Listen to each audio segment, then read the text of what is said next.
தைரியம் இன்னைக்கு விசுவாசிகளுக்கும் ஊழியக்காரர்களுக்கும் மிகுந்த அவசியம். எபிரேயரில் படிக்கும் பொழுது நம்ம வாசிக்கிறோம், மிகுந்த பலனுக்கேதுவான தைரியத்தை விட்டு விடாதிருங்கள்.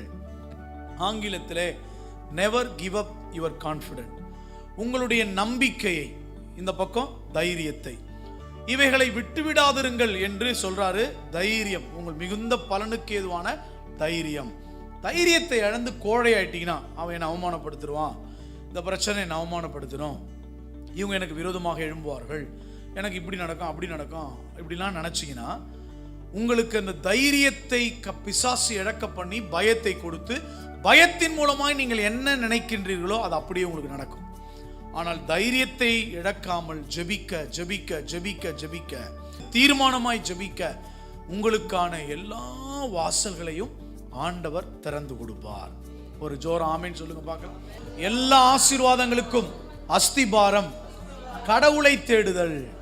சும்மா பிஸ்னஸ்ல இருக்கிறாங்க வீணா போயிடுவோம், வேலைக்கு போயிட்டாங்க வேலை வீணா போயிடும். கடவுளை தேடி பிஸ்னஸ்க்கு போறேங்க, கடவுளை தேடி வேலைக்கு போறேங்க, கடவுளை தேடி இந்த காரியத்தை செய்ய போறேங்க. உங்களுக்கு பாருங்க, கர்த்தர் வாய்க்க செய்வார். நீங்க அலைய வேண்டிய அவசியமே இருக்காது. ஆனா முயற்சி வேறு, அலைச்சல் வேறு. அலைஞ்சினே இருப்பான். ஆனால் கர்த்தரிடத்தில் பேசுவதற்கு நான் சலிப்பு எனக்கு வரல. ரக்காப்பா சந்தூரா லாபா, ஆவியானவர் வெற்றியை தராரு, கிரியை செய்கிறார். உன் விண்ணப்பத்தை கேட்ட, உன் கண்ணீரை கண்டேன், இதோ நான் உன்னை குணமாக்குவேன்.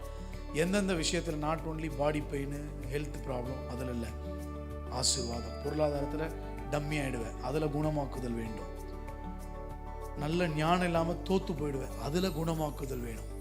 கல்யாணம் கட்டி குழந்தை இருக்கு, ஆனால் ஃபேமிலி ரன் பண்ண தெரியாது, அது ஒரு வீக்னஸ், அதில் குணமாக்குதல் வேண்டும். அப்போ எல்லாத்திலையும் கர்த்தர் இதை எப்படி குணமாக்குவார்? இதை அறிக்கை செய்து முயற்சி எடுக்கும் பொழுது கர்த்தர் குணமாக்குவார்.